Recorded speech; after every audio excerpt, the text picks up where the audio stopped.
Life seems to go in cycles. I've had times where I'm really productive, I'm living very intentionally, I'm very happy with my work and my life, and then I've had other times. I get stressed out with work or just like things in my life. I watch the news too much. I started getting addicted to my phone, watching stuff, listening to stuff, just consuming too much information. I start getting overwhelmed.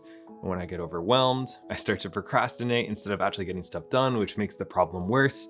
And it's just kind of like this vicious cycle. And I've been on one of those recently, so I've taken some time to really be intentional about slowing down my life, kind of refocusing, resetting, and getting back to more intentional, slow living. So in this video, I'm going to be sharing some of the tips and habits that I've been using to really slow down.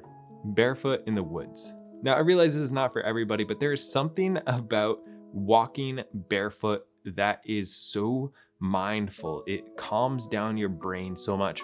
For one, you got to be aware of what's going on around you. You got to be focused on not everything going on, not thinking about stuff, but looking at the ground to make sure you don't step on an acorn and really hurt your foot. Not that that happened last week, but just in case. You end up after like 10 minutes of walking or half an hour of walking, you realize like, I just didn't think for that past 20 minutes. I didn't have to sit there and meditate. It wasn't really hard to do. I was really, focused on what I was doing and moving and not hurting myself. And by doing that, it really calms down your mind. By the way, if you guys are enjoying this, don't forget to drop a like and subscribe.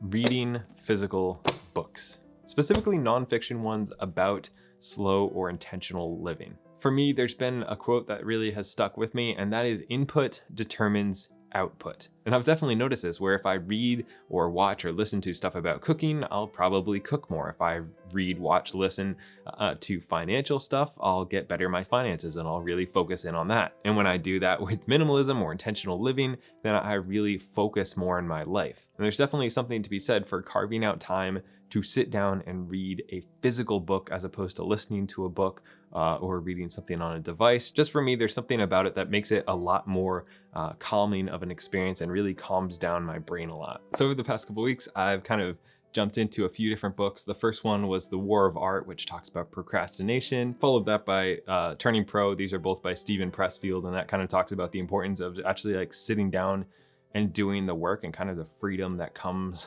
along with that. Then I moved on to Love People and Use Things by the Minimalists. Like I've talked about before, I'm not like the biggest fan of them, but overall it's been a pretty good book so far. But anyways, having these physical books has really helped me slow down. We all have a creative side to us, I believe anyways. Some of us use it in very different ways. It expresses itself very differently. But if you have a passion, something that you like to do, something that you wanted to try doing, taking some time when everything is crazy to focus on something that you really enjoy, even if it's not something that's productive or makes you money. Especially when you're stressed or overwhelmed, it can be really hard to find those little things that you really enjoy doing. If you have any type of art, whether it's, playing an instrument, drawing something, taking pictures, like building, whatever you do that is expressive for you and you really get a lot of excitement and enjoyment out of.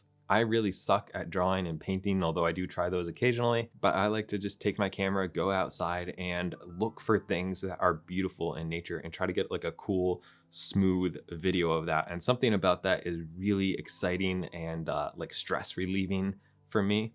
I know it's different for everybody, but just taking a few minutes and expressing yourself in whatever art form is yours can be really calming. Go screenless.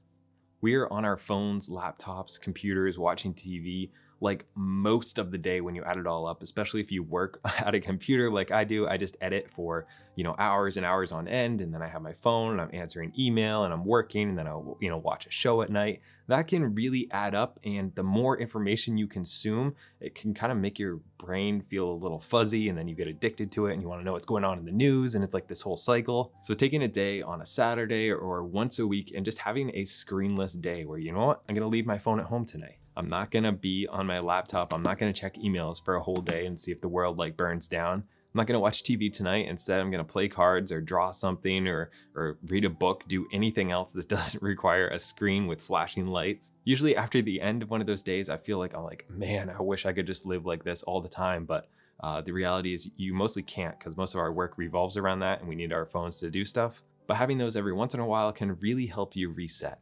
Wake up earlier. Now, before you click off, hear me out. If your morning routine is rushed and crazy and you don't have time to take care of yourself and focus on yourself, then maybe consider setting your alarm 5 minutes, 10 minutes, 15 minutes earlier. And then also trying to go to bed earlier so you don't actually rob yourself of any sleep. And then take that time in the morning to build a morning routine. Take 5 minutes to read in the morning, 5 minutes to kind of do some movement and some exercise or some breathing, do some stretching. Just have a less hectic start to your day can really let you focus on what do I actually need to get done today? What's really important to me, instead of like getting up and you're just rushing to get out the door right off the get-go. Now, I'm not a morning person at all. I hate getting up early, but I've been doing this for quite a while, getting up at like 6 o'clock in the morning just so I can have time that is quiet when nobody else is up to do my own things that are really important to me and can really help the rest of my day be a lot less hectic and go a lot smoother. Be conscious. You can do this by setting an alert on your phone, or just trying to keep this in mind is to be conscious of what you are doing. Take a few minutes throughout the day and really focus on whatever it is you're doing. If you're eating something, actually think about what it tastes like. As you're drinking coffee, think about the flavor of the coffee. Strangely enough, a lot of people, when they do think about the flavor of their coffee, realize that they don't actually like coffee without cream and sugar, but that is not the point. Even if it's just taking a few deep breaths can really calm down your entire body, or being very present and tasting the food that you're eating, listening really consciously to the words and the beat and the feeling of the song you were listening to, even just focusing on the road. Anything you can do very presently will kind of like reduce your stress levels. At least it does for me. And just doing that a few times a day doesn't really take no time away from your day, but it can really calm you down and let you focus on enjoying the little things in life. I'd love to hear your tips for slow living down in the comments. If you guys enjoyed this video, don't forget to drop a like and subscribe, and I'll see you next week.